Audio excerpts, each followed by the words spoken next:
What is up, everybody? Welcome back here to the Debbie Rao YouTube channel. We're back with another top 25 college football team. This time, we're going to Texas A&M and the Aggies. They have a whole new coaching staff, a lot of optimism out there in Aggie land, and we're going to talk about it. We're going to go through their offense. We're going to go through their defense recruits. What are they doing on the transfer portal? What does this new coaching staff scheme look like? And then we're going to break down their schedule. Hey, what do we expect from them moving forward? What does that look like? But before we do that, I'm sorry, Aggie fans. We got to talk about last year just a little bit. Then we'll move on, I promise. The Jimbo Fisher era is over finally. They're paying him a lot of money, I believe over $80 million to go away. They finished 7-6 last year. They were just disappointment. The last 2 years, I mean, this coaching staff was a disappointment. The money that they spent on recruits was a disappointment. Guys are just not there anymore. And in last year, really, I mean, the Miami loss was probably at the beginning of the year was really what took the cake for them. And then lose to LSU, Oklahoma State, the last couple games. They finished 7-6, but really it comes down to Jimbo Fisher, right? And you talk about that. They just didn't have the guys either. Max Johnson was really their starter because Connor Wigman was injured like usual. We love Connor here, full disclosure, but he's not out there, right? Only played 4 games. And if Max Johnson is starting for you after what we saw of him, at his previous school at LSU, that's a problem, right? Just didn't have that consistency there, and that's a big thing. So now we're moving on, though. We're up here in the 2024 season. This is what their offense is going to look like, and they need some help there, right? They, from a scoring standpoint last year, though, wasn't too bad. They averaged about 32 points per game at basically 21st in the country there, but their efficiency wasn't great. When you're looking at third down conversion rate, fourth down conversion rate, and really just their offense. I mean, from a passing standpoint, they were okay. They were basically a 50th ranked kind of passing offense, but a rushing standpoint, their rushing offense was not good. 88th in the country yards per rush, rushes per game, they were 79th. Rushing yards per game, they were 90th. So really, that's really where they struggled, and they struggled on their offensive line. I mean, when you go through the numbers, you look at the PFF grades there, that's also where they struggled at. But new staff, new optimism, right, Christian? We're diving into new optimism there for Texas A&M and Aggie fans. Yeah, there should be a lot of optimism. I think when you look at this offense, I think if you have a full season of Connor Wigman last year, I think we're talking about this team a little bit differently. But I think losing him was important to kind of rebuilding this program. I think if they win too many games last year, we could have been in a rockier situation. But to me, this offensive line is they've lost some pieces, but they brought in Armaj Reed-Adams from Kansas. I think he's going to plug and play. Starter Nabu didn't play center last year. They lost Bryce Foster, but Nabu is going to be in there, sliding into the center position. And then your wide receiver room is a little different this year. So Moose Muhammad's still there. Cyrus Allen's coming in. I think that he's one of those guys that he's not slated as a starter, but I think he can work his way into the rotation pretty easily. Donovan Green's a guy that has just a ton of potential and always has, and they just never really got the best out of him. And then this running back room, I think, is really good. You got EJ Smith coming in with Amari Daniels, Le'Veon Moss, Ruben Owens, who I think all have a ton of talent in their different ways. So this is an offense that I think if Wigman can stay healthy, I think we're looking at a much different outlook from what we saw in 2023. Yeah, I think the offense standpoint, they have talent at Texas A&M. It really has never been the talent issue. It was a coaching issue. Like, if we're going to keep that frank there. And Mike Elko coming in from Duke, one of the best coaches in college football. He is a fantastic coach. He brought in Colin Klein from Kansas State. You know what he does? He coaches offense probably better than most guys in college football as well. And when you look at that, I think that's where the improvement comes from. And Klein does great with quarterback development. That's why they really brought him in. And if Connor Wigman can stay healthy and be out there, I think Klein can really elevate this team. And I also think that they could shock some people. I really do. I think that, they could kind of go out there. We'll talk about their over under, but this offense is solid-ish, right? Moose Muhammad's underrated as well. And you mentioned Donovan Green. Biggest problem with Donovan Green is he just got injured last year too. And that's really, if he's coming back, if he's there, he's talented. Like, when you watch his high school tape, he was a lot of fun to watch there too, from that. And then they did lose some guys though. So, when you always see, you're going to see like this, and I put everybody on. I know, don't Texas A&M fans, don't get mad at me out there yelling at me. Oh, he's not a huge loss. I really just to show you like how much turnover happens when you have a new coaching staff, especially at big level schools, right? The big ones to me stand out. Evan Stewart going to Oregon. And I know, like, I'm a big Evan Stewart fan. I think he's a very good wide receiver. To me, that's a big notable loss. Aeneas Smith was there for a long time, and he was that leader guy in that room. Transfer, not transfer. He started at running back, went to wide receiver, kind of transferred his position over. He's kind of been a do-it-all guy for them. Jake Johnson, going over to North Carolina at the tight end position. From the interior offensive line, Bryce Foster, pretty solid interior offensive lineman, transferred over to the Kansas. And going through these guys, like, just a lot of losses. Now, they brought in a lot of transfers as well. We'll talk about that on their side, but definitely a lot of losses there. But to me, their wide receiver, Layden Robinson, as well, is probably one of those guys we should probably highlight that they lost. And they're going to have to recover from that. This is where Elko's got to go in there and build up that program back up. Yeah, and I think they've done a good job in getting the numbers. I don't know if they've necessarily gotten all of the talent that they're losing. I know Texas A&M fans feel a certain way about Evan Stewart. I think maybe rightfully so. The attitude wasn't always great, I don't think. I think you can kind of see that on film, but man, is he talented, and man, has had a big loss for this offense. I think if we're talking about him returning with Elko and a healthy Wigman, I think we're talking about maybe even more upside for an already talented offense. Layden Robinson's a really great player as well. Jake Johnson, another one of those guys that just had potential, but when you're Max Johnson's brother, that could work against you, unfortunately. But he's going to play with him in North Carolina. But yeah, the turnover on this team is insane. I think gelling and chemistry is going to be important, but this is pretty much starting the team, not from scratch, but like as close as you can get to it when you talk about roster turnover.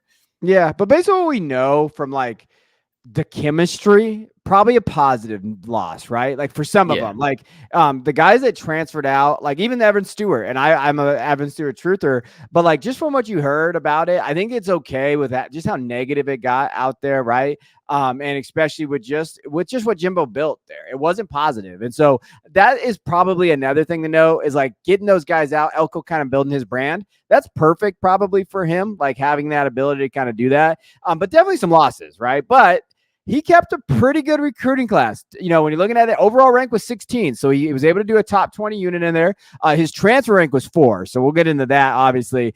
He got more defensive pieces in the 2044 recruits. So we'll talk about that. The big get was probably tackle Blake Ivy. You see him down there, 4-star kid, number 10th overall at his position. Really good there. Ashton Bethel Roman, kind of an underrated number 27 wide receiver out there. Again, kind of going through here. Asandre Afua out there from Seattle, 6'3", 294, big kid on that interior offensive line. Isaiah Williams, I know they like him. They've been talking about Isaiah Williams for a while, 6'1", 172, but solid class. Like not top end guys at the wide receiver position or even the offensive side of the ball, but guys that can fill and play possibly this year. I think this is a positive. You look at what Elko was able to do with his Duke recruits and how he developed them, and we talk about Riley Leonard as a potential first round quarterback, and we were talking about that before his injury last year. Elko can find some gems in the recruiting trail. So I think you're looking at what Texas A&M did under Jimbo with all the money that was getting thrown around and whatnot, and saying, maybe we just need to do something a little bit different, even if that means we're getting less 5-star guys, more 3-star guys that are bought into the program. I think that's a positive as well. I think, all the lines are upward trajectories, which is a good thing. Yeah, and then really what they did in the transfer portal, they found guys. So key transfers here. EJ Smith. I don't know if you remember EJ Smith. But EJ Smith coming out of Dallas, Texas, Jesuit out there. He was a solid Emmitt Smith's son. People really liked him going to Stanford. He was a 4-star kid. So coming over there and giving him kind of some depth in that room is very good there. None of these pieces are going to completely move the needle, right? If you're getting Jake Bostic, who was at Iowa wide receiver, no one's that excited about there. But Coley Fayu, I think is how you say Fayu, is how you say that name. Utah interior offensive lineman. You have to like him, especially where he can shore up, give you that. Cyrus Allen for Louisiana Tech is an interesting one because kind of that filler piece there really went off the interior offensive line. Darian Hinton, is a guy they like from Florida Atlantic. So just very solid class here of key transfers coming in. Yeah, I think, Armaj Reed Adams, like we talked about, can be a plug and play starter Mhm. for them. I think Cyrus Allen can work into that rotation, but I think it's very much so an open competition in the wide receiver room, Yeah. because it does look a little bit different. So I'm curious to see. I doubt Jacob Bostic is going to be one of those guys that emerges, but you never know. And it's kind of nice that they're fostering this. Come here, compete. You're in the SEC now, so let's see what you can do. But this is a good class. There's a reason their transfer rank was 4. There's a lot more there's a ton more coming on the defensive side that I think are maybe more impactful than this offensive side. Yeah, 100%. I mean, really, the development. Klein has a lot of work to do on the offensive side here. Really, when you look at impact players, Connor Wigman, number one, and then what running back stands out? Is it going to be Moss? Is it going to be Daniels? I didn't put Ruben Owens on here, but what guy is going to pop off in that running back room there? Moose Muhammad, Donovan Green, can he kind of step back there? It ends and begins with Connor Wigman. Like that, really where it goes. But I do think Amari Daniels has NFL upside. I know it's crazy, but when I watch Amari Daniels, you're like, hey, that's kind of an NFL back. I think he's got the talent like there. So does he get that usage? And we've seen guys from Duke, the running backs, Jordan Waters, for example, some of these other guys really perform well in an Elko offense and really perform well in that scheme. And even at Kansas State, we saw it with Klein. So really, to me, when I'm looking at this room, it'll be interesting to see how they develop these running backs. And that could be one of those things too, is where they really kind of get these running backs going in this offense and take some of that pressure off Connor Wigman. I think that's going to be key too. Yeah, you said it. Everything runs through Connor Wigman. This kid is getting potential first round hype at this point, and I think that might be a little misplaced because the sample size is so small. But the sample when he was out there was really good. He delivers a Yeah. really good football. He's got a ton of arm strength. I have some problems with his mechanics that I hope he tunes up this year. I think he's an injury waiting to happen, and maybe that's part of the reason why we've seen him get injured. I think he kind of leaves himself open for sacks, but if he can fine tune some of that stuff, stay on the football field, this offense is going to be much more dynamic than they were last year, obviously. But and that's with losing some of those key pieces. So I think everything revolves around him. I think those players are going to go wherever Wigman goes, Mm-hmm. and I think that the upside is huge for them. Yeah. I mean, Wigman is a gamer. I mean, he's always out there. He always plays hard. He's one of the more physical quarterbacks. I think one thing for him is I don't see him being this year, but next year, if he develops and really comes next year, it'd be interesting. Next year's class, like, Mhm. oh, wow, he developed. He's kind of ready to go. Man, Texas A&M looked really good this year. They overperformed. Now they're SEC. Oh, wait, Texas A&M, you know what I mean? So then you're looking at like next year being that kind of like Quinn Ewers type kind of role, kind of go into it. But I do think Connor Wigman may be more talented than Quinn. I know you and me will fight about that, but I do think that there is an opportunity for him to get out there on there. Now, when you look from the defensive side, last year, they did okay. They were a bend not break ish unit. Like they were all right. I think the offense, they really struggled with kind of where they're, field position where they got put into. They were a top 40 unit basically on the defensive side. They were a much better run unit. Opponent rushing yards per game was only 13th in the nation for them. So they did a very good job there. Defensively from the back end, we talk about just, their pass defense, not great, 78th overall. When you look at opponent passing yards per game, 40th. So okay. But really, where they went after the football. Sack percentage, they were number 2. So that's really where their strength lies.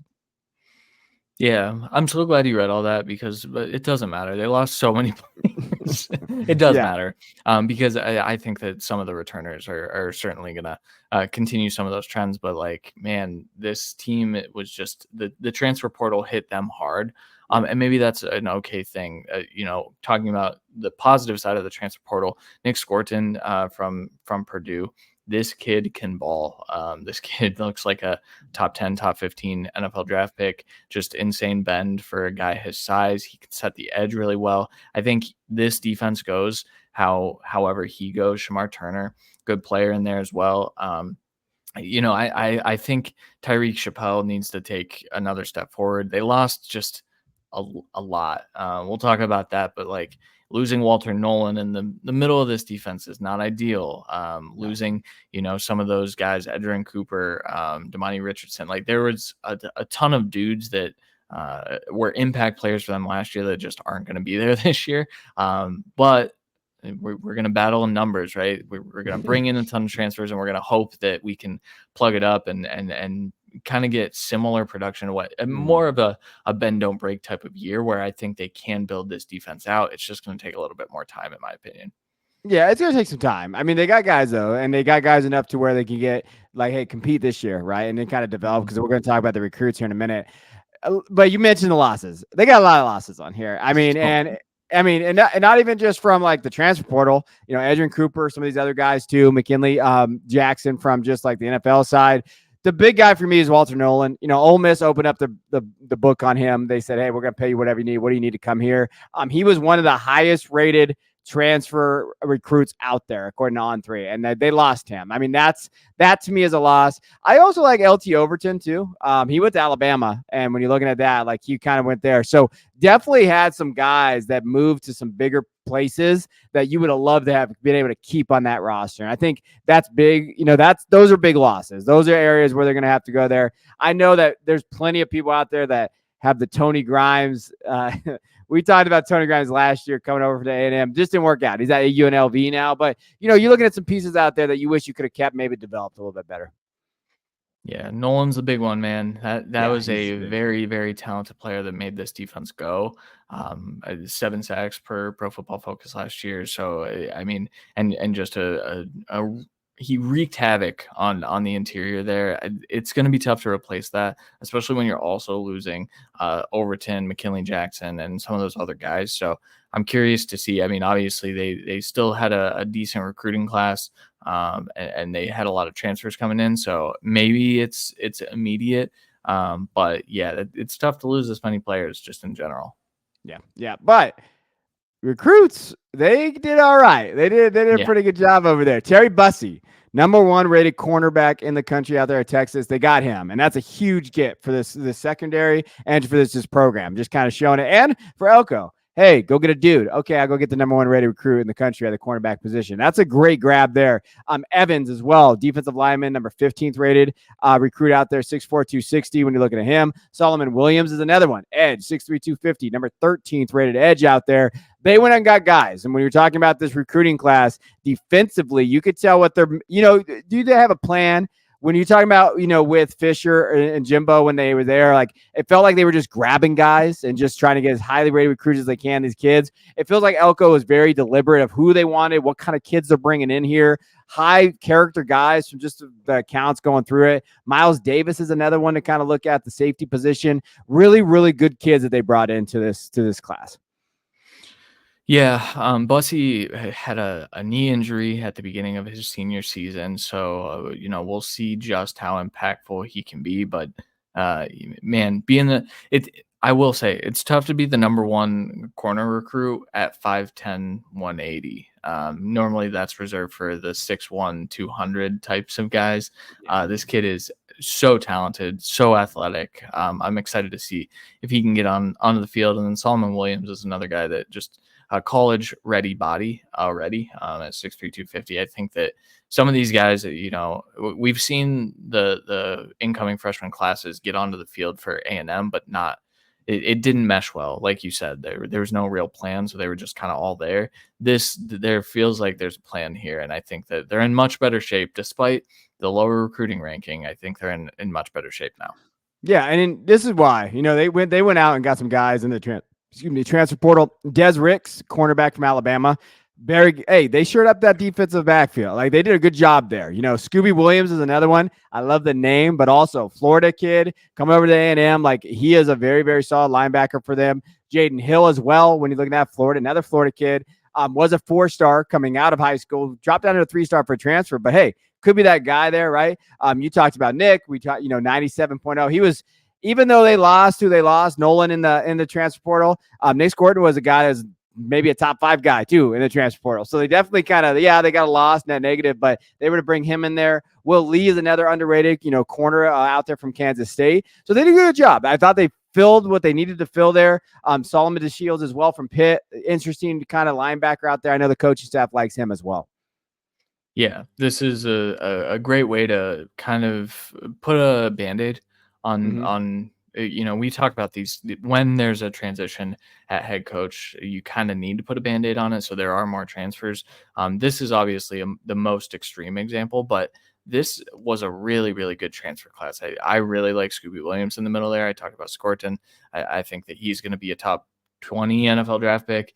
Des Ricks is loaded with potential. It's Eli Ricks' brother. So to me, this class is going to keep them afloat. And if the offense takes a step forward, the defense can just stay afloat, be that bend, don't break, like we talked about. And there's a reason we're talking about these guys here at 17 is what we're at. Is getting really close to the top 10, which is what we kind of expected from A&M over the last few years.